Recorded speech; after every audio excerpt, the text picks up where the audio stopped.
What do you do when you're told you're not welcome at your dad's home, but they still want to FaceTime you every day? We'll get into that in a bit, but first, I, female 28, walked in on my fiance, male 34, kissing his coworker, female 30. So we all work together in a hospital, unfortunately. They are paramedics and have worked together longer than I've been at the hospital. I knew my fiance, Ian, when I was still in medical school about 6 years ago, but he moved, so our relationship ended. I ended up joining the residency program at the same hospital where Ian was working, and we ended up reconnecting, and after 2.5 years, we're getting married. We're actually planning to elope as we're not the type to want a massive fuss. His colleague, female 30, Sam, and he had a fling of some sort about 9 months before I returned, but it had finished before I had returned. So I decided to drop lunch into him before I started my shift yesterday, as they've been slammed working as we all have. I'm stopped by his manager as I walk in. I talk to her, wish her a good shift, and give her an energy bar, and she points me in the direction of my soon-to-be husband.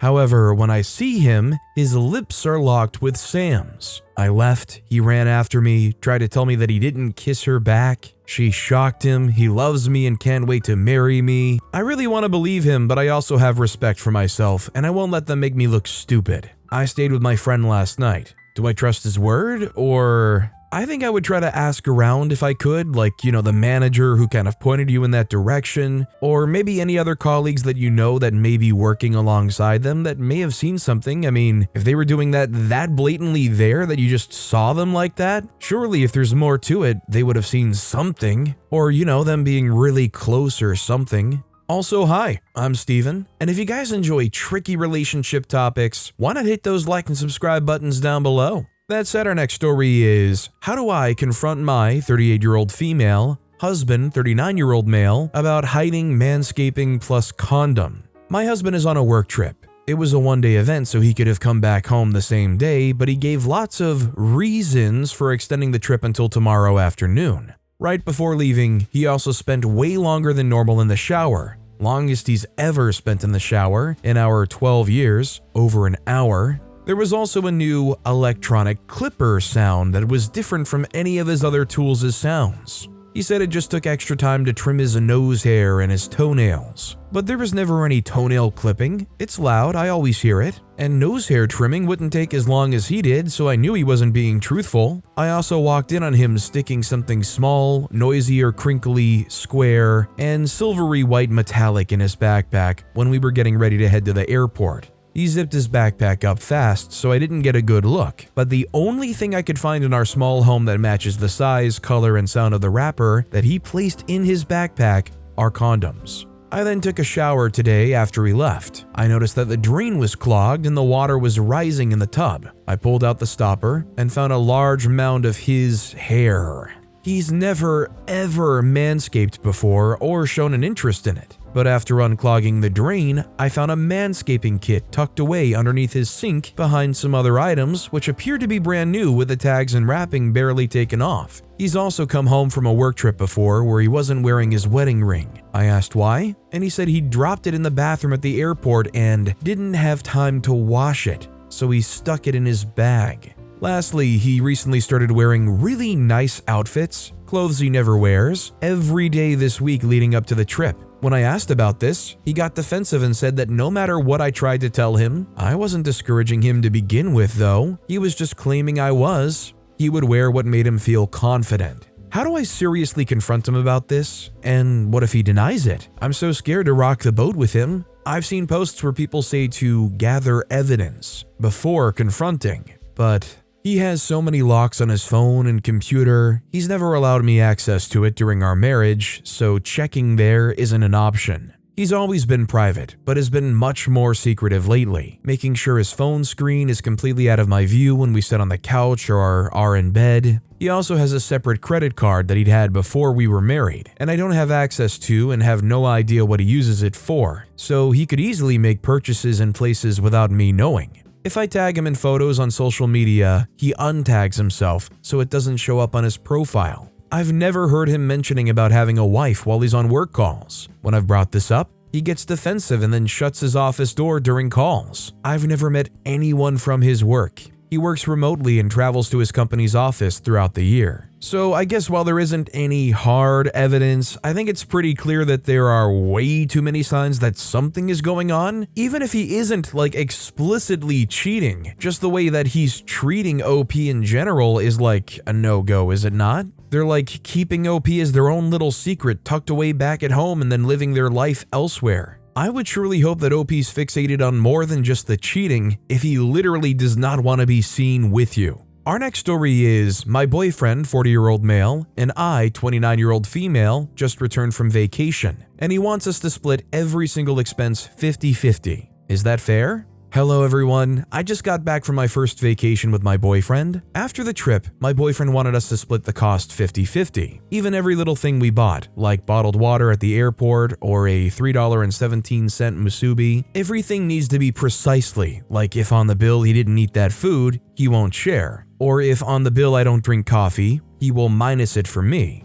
He has a full-time job while I'm a full-time student with a part-time job. He thinks it's fair to split everything 50-50, but I don't agree. I believe we should still share expenses, but not necessarily split them exactly in half. For example, if I paid for the airfare, he could pay for the hotel. Or if he bought food, I could pay for the drinks. I feel like splitting everything 50-50 is more like a friendship than a romantic relationship. What do you guys think? Do you think my boyfriend's approach is fair? I mean, I think if somebody wants to split things 50-50, I think that's fair enough. It's just when you're a part-time worker and a full-time student, you both will have to begin to understand that 50-50 may not be very compatible for both sides. At the same time, you're in a committed relationship with somebody that, if you're not quite at the you're supposed to love them stage, you're supposed to like them quite a bit. If they're giving you grief over a bottled water or a coffee or something here or there, I just think that's too far. I think if you can't spot your partner a $3 bottle of water here or there or a coffee whenever, and then, split the bigger stuff actually 50-50, then I think you're really overdoing it.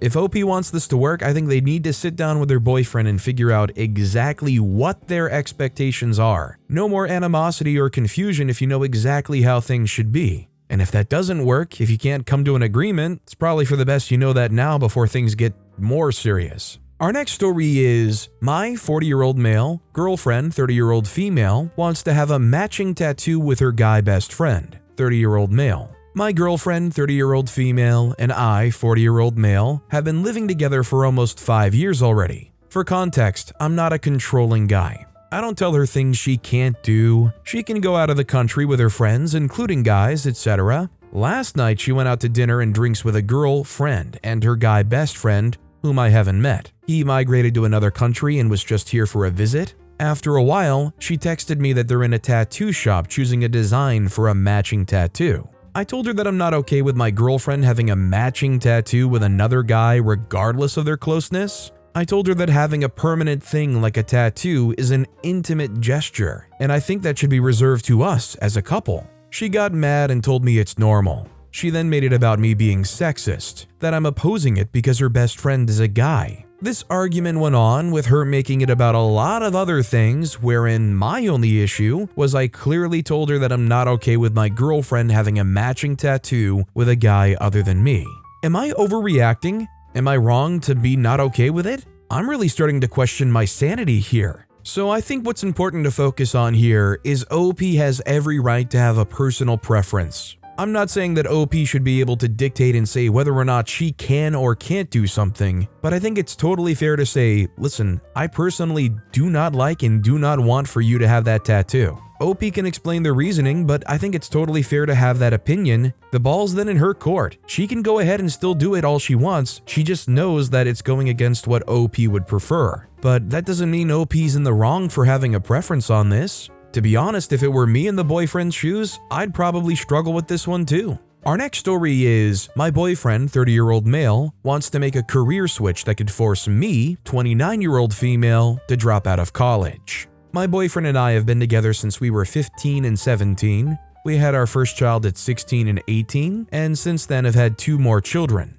Since the first child, he's asked me to stay home so he could work, and I agreed. On top of him working, I was a nanny to his sister's kids, our niece and nephew, who were living with grandma for 10 years while mom was in and out of jail. I had them 13.5 hours a day, 5 days a week, and the income from that brought in enough to pay our mortgage. Over the last 13 years, I've had a few odd jobs that I attempted to work, but every time something would happen with his job. Whether it be a career change or him having to work more overtime, it always resulted in me having to go home and watch the kids because he couldn't get off and relieve the sitter, so I'd inevitably have to resign. I took this in stride because he was the one that brought in the larger income, despite the fact that these resignations and years of no job history other than family nanny has made me virtually useless to the workforce on paper. I held out though because he always said when all 5 kids were in school, I'd be able to go to college. Well, that was this year. All 5 kids went to school, and I pulled from being our niece and nephew's nanny because their mom regained custody this year as well. The minute I enrolled, it seems like crap hit the fan. Before I even started my first day, my boyfriend comes out of nowhere saying he wants to go to college at the same time as me. His job offers a college program, and at the end of the 2-year program, you would move up and make a few more dollars an hour, and you would still be paid. Problem being, the pay in hours would be much less than he's already making, so I would have had to start working to supplement the missing income. I begged him not to. I have no idea what ignited this for him. We've been together since we were teens and he's never wanted to go to college. And he already makes over $100,000 a year. He kept pushing, but eventually his mom and sisters caught wind and forced him to back down, stating, "It's OP's turn. She held back to support your career for years. You can go when she finishes. This opportunity of schooling will always be free and available to you." He eventually let it go. However, he started back up, but this time wants to switch to a different company in the same field of work, saying he'd make more money at this new company, but that's subject to change. He could make more at this company because their incentive is so high. Incentive works like this. The entire company makes 30% of the production rate. So if the company produced $100,000 worth of product, they would receive $30,000, and it would be split and distributed amongst employees. That being said, it's 30% right now. It could very well drop to 2%, or even nothing in the next month or two. If he switches jobs, he'll start at the bottom of the ladder again, doing the grunt work of the mill and making less hourly. Right now, he's in a comfortable position and has a good amount of free time where he can sit in his office and watch movies or sleep. This new position would require him to do 3 times as much labor with a chaotic schedule, and since the company is far larger than his current one, it could take him years to move back up to where he is now. He confronted me last night asking why I don't support this, and I told him I just want him to stay put so it doesn't interfere with my schooling. His income and schedule are predictable. I don't get it. For 13 years, I supported his careers and every change he made. Even if this meant we went a month without income while we waited on his first check or moving, I'd take on extra kids to pull and supplement income, and he frequently changed jobs. My schooling is not interfered with his schedule at all. I still make sure I'm home every day to get the kids off the bus. I get up the earliest daily to make breakfast and get the kids to school. I still make dinner every day and pack his lunch. I still do a majority of the household chores, and I'm the one that calls off to take the kids to appointments. I've ensured my schedule has not forced him into any more work. I only go to school when the kids are at school. The only changes have been the homework I do when he's home, and I'm a little more tired. All I'm asking is he sit still and let me focus on myself. I've waited over a decade so we could focus on him and the kids and rarely complained. All I want is to finish this degree, 3 more years, so I can have a stable job and help provide. But it seems like he's doing everything he can to put the focus back on himself. All this said, if the incentive at this other company stayed up, he could potentially make more. So should I back down and support this switch for him? Or should I stand my ground and ensure my schooling comes first this time? This has got to be a situation, I think, where OP puts their foot down. When you supported them in the past, it was because your family is still developing and still growing, trying to find a good footing. Well, now you're in a great position. Things are not in jeopardy. You're in a great position to move forward and improve with things as they are, and they're wanting to take a risky gambling path that's going to make things so much harder on the rest of their family. It's not fair to OP, it's not fair to the family. I don't know if this guy just gets uncomfortable being stuck in the same place for too long, just has this feeling that they need to do something bigger and better and take on some new challenge, but it's just not what his family and responsibilities are calling for. Our next story is, my family excludes my girlfriend and that upsets her. To give some context, my girlfriend, 27-year-old female, and I, 28-year-old male, have been together for a little more than a year. We see each other 4 to 5 times a week.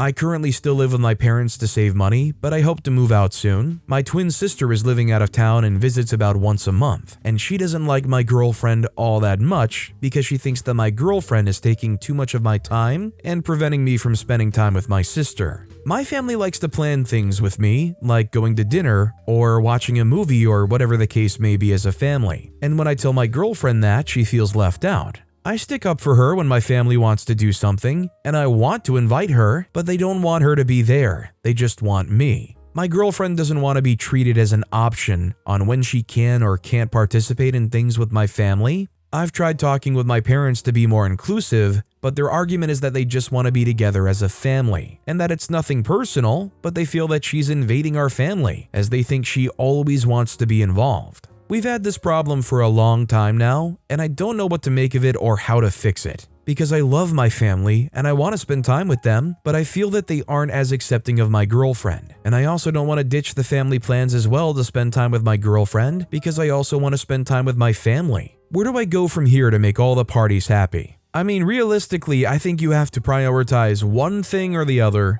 either your family or your relationship. I would say if you're serious about your partner and you want to be with her and you think this is the person that someday you're probably going to marry, every time they're not invited or they're not welcome to anything, you begin saying, sorry, I can't make it. My girlfriend isn't invited and I'm going to spend the night with her. I mean, you're 28 years old. You have the authority to do that. Our next story is, I, 30-year-old female, am not welcome to dad's home with stepmom and their adopted daughter, 23-year-old female. But he calls me every day to FaceTime. Need advice. Background and context. When I was 12, parents were going through a custody battle, so I had a court-appointed family therapist. A year after they got married, I found a letter my stepmom, homemaker, wrote to the therapist to convince me to go to boarding school because she didn't want me in her home with her family, and it gave her anxiety. This was a huge breach of trust, and I never felt comfortable with her again. In family photos, I was always asked to step out so they could take photos of just their family. No pictures of me existed in the home.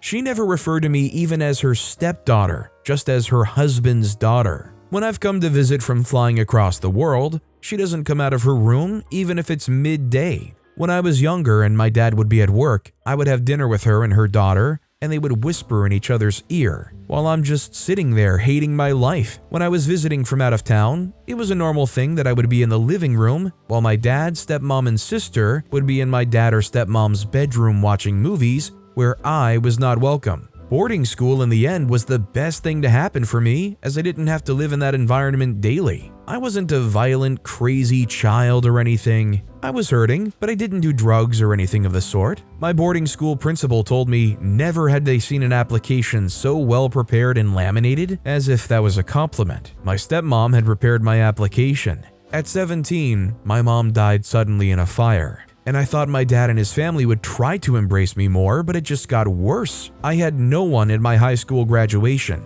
My dad made too much money, which made me ineligible for student loans when I started uni. When I needed help for tuition, he told me I should drop out and work, but living at his house wasn't an option to work and save. And working while not in school where I lived wasn't possible as an international student on a student visa. My adopted sister had private school and cars paid for. It felt like we weren't really a family. My problems were my problems to figure out. Their problems was a family endeavor of support. Once for my birthday, my dad and stepmom had got me a blender, and when I opened it, my sister, who was maybe 17 at the time, threw a tantrum and got angry at her mom at the restaurant because she was angry I received a blender and she wanted one. My sister was always cold to me, and no matter how much I tried to be nice and warm and bring her gifts whenever I saw her, I would get cold-shouldered. When I would fly mom out of town to visit, she would be at her friend's house for the weekend when I arrived. I never understood why, and it always hurt me, but I just took it internally.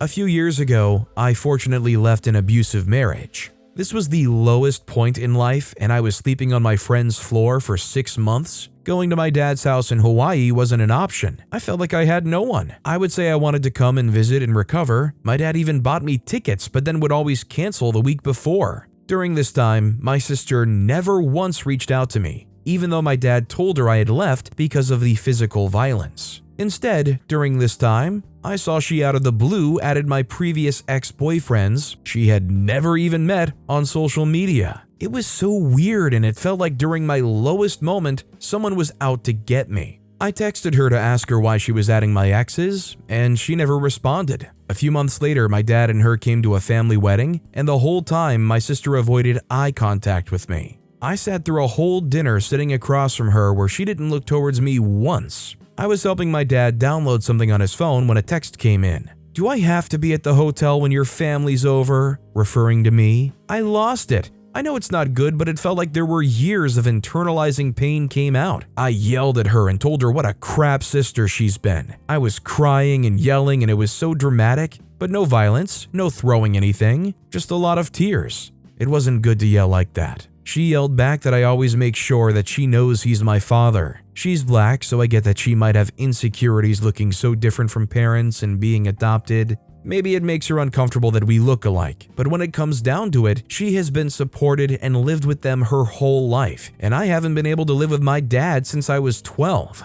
I haven't been allowed to visit him for 5 years. I'm not sure how to have my dad more part of my life. I wish he would stand up to his wife and not allow her to dictate his daughter visiting him. My adult sister is 23 and still lives there. I've reached out to her, no response. I tried sharing how if she really can't take me being there, she can go somewhere 2 weeks out of the year, and he says no. Anytime I ask about visiting me, there's always an excuse of being tired, it's too cold. Unless I have an emergency, he basically doesn't seem to be interested in any possibility of making plans to be in each other's life offline. I get so sad after FaceTiming and depressed about the relationship. He shows me palm trees and their new dog and wants to know all the details of my life, but it stops there. It makes me feel more alone than I already feel. Now, after years of finding random excuses why I can't come to visit my dad in Hawaii, my dad is now blaming me that I can't come because what I did to her?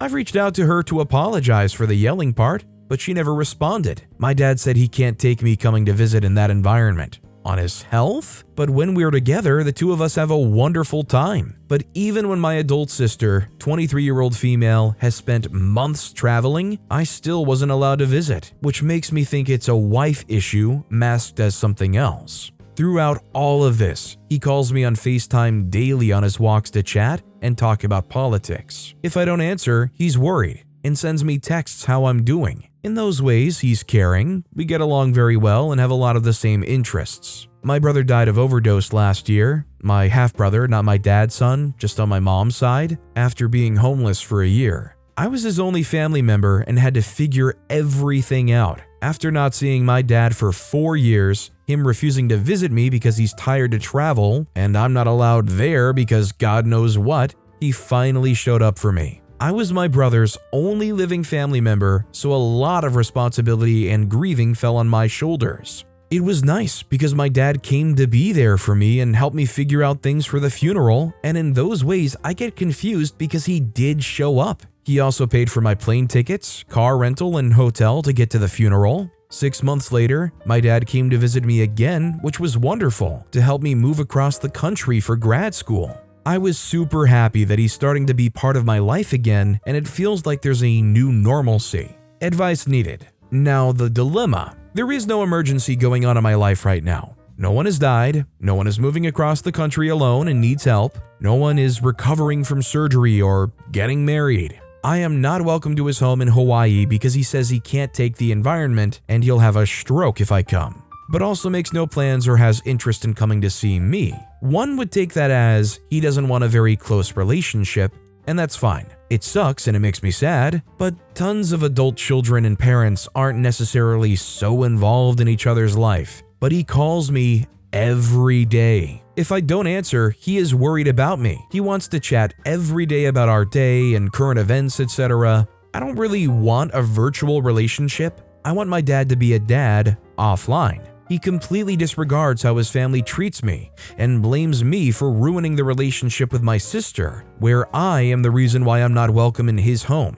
In fact, he says how much his wife likes me, which is honestly utter bull. He also throws a pity party for his other daughter. He says how she has it harder than me. He says that he has a closer relationship with me compared to her because we talk way more. It's very confusing. She has an OF account and lives at home, has a car given to her, and decided to drop out of school after getting to go on a college tour with parents on different Hawaiian islands. I've never had such a thing. I'm doing my PhD and have a good job, a good car I bought on my own, good friends, and a healthy relationship. Just because I've adapted to relying on myself well, doesn't mean I'm not deserving of a relationship in person. This year I went through a divorce and my brother dying while juggling working full-time while doing my PhD full-time and everything else in life. I get on paper maybe I'm doing better, but I don't know if she actually has it harder than me. I would love to live close to my dad and live for free in Hawaii. Just because she's made different choices doesn't mean that I'm not struggling and need family. I'm not sure how to have my dad more part of my life. I wish he would stand up to his wife and not allow her to dictate his daughter visiting him. My adult sister is 23 and still lives there. I've reached out to mend things, no response, to which I expected. Why would she work things out with me if ignoring me means I can't come around? I tried asking my dad if she really can't take me being there. She can go somewhere 2 weeks out of the year so I can visit him. He says he can't afford that. And even when she has lived elsewhere, his wife also had a problem. Anytime I ask him about visiting me, there's always an excuse of being tired. Too much on his health to travel, money, it's too cold. Unless I have an emergency, basically he doesn't seem to be interested in any possibility of making plans to be in each other's life offline. I get so sad after FaceTiming and depressed about the relationship. He shows me palm trees and their new dog on FaceTime and wants to know all the details of my life, but it stops there. It makes me feel more alone than I already feel. I just can't understand why he calls me every single day. How do I get him to be a part of my life offline? Be there for me, be there for each other, spend quality time together. It's really confusing when a parent, who's also your only living family member, wants to be so present in your life, while also so invisible all at the same time. I ideally don't want to cut him off. I don't have any other family left. I want him to step up and be in my life in ways that just isn't texting me or calling me on FaceTime. If he's in a bad situation and he can't come visit me, then I feel he can at least take a stand with his wife and adopted daughter and visit me. If you have any advice on how to actually change the dynamic, rather than just ghosting him. Really, the only thing that came to my mind isn't necessarily ghosting, but just trying to be more firm, explaining that if you want to have this father-daughter connection, it can't just be FaceTime, that you need him to show interest and a desire to want to physically meet up and have a time together. Let's put it this way, if he continues to try to just do the FaceTiming thing for the rest of forever, how long is that going to go on before OP says, it's just not worth it anymore, I'm getting too hurt by this? Is it not easier to immediately say, listen, at some point you're just going to have to expect me to stop picking up because I can't keep getting hurt by the fact that you don't want to ever come visit me and you can't let me visit you? Or is it easier just to let things be and try to deal with your emotions while having that virtual relationship?